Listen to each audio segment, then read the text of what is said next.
अगर आपके घर में बीफ पड़ा है या मटन पड़ा है तो you must try this recipe.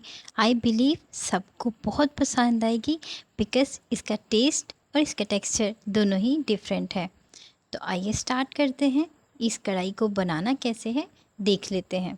सबसे पहले मैंने एक प्रेशर कुकर में बीफ ले लिया है और उसके अंदर मैंने नमक और साथ ही अदरक पाउडर या अदरक पेस्ट डाल दिया है। मैंने यहाँ से 3 से 4 प्याज लिए हैं जो दरमियाने साइज़ के लें तो 4-5 ले लीजिए और या फिर मीडियम साइज़ के 4 बहुत हैं। इसके साथ ही मैंने इसके अंदर डाल दी हैं तमाम मसाले जो कि नमक, मिर्च और हल्दी है।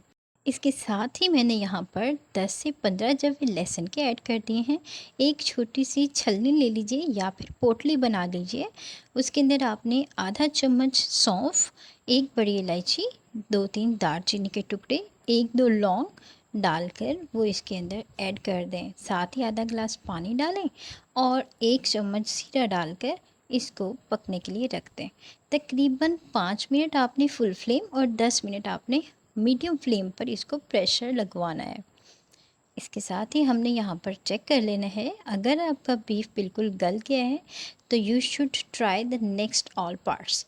अब इसकी इसी स्टेज के ऊपर मैंने कटे हुए छिले हुए टमाटर ऐड कर दिए हैं 2 और घी ऐड करके इसको अच्छे तरीके से भूनने के लिए रख दिया है। जब टमाटर बिल्कुल गल जाएं और घी साइडों पे नज़र आने लग जाए तो आपने 1 कप दही लेके अच्छे से फेंट कर इस स्टेज पर इसके अंदर ऐड कर देना है ताकि अच्छी सी ग्रेवी बन जाए। और इसके साथ ही आपने इसे अच्छे तरीके से चलाना है जब तक कि दही का कच्चापन दूर हो जाए और जब तक घी साइडों पे नज़र ना आ जाए। धनिया पाउडर ऐड कीजिए और इसके साथ ही देखिए बड़ा मज़ेदार लजीज किस्म की बीफ कढ़ाई बनकर तैयार है। इसको आप बहुत ही मज़े मज़े के गरम गरम नान के साथ खा सकते हैं।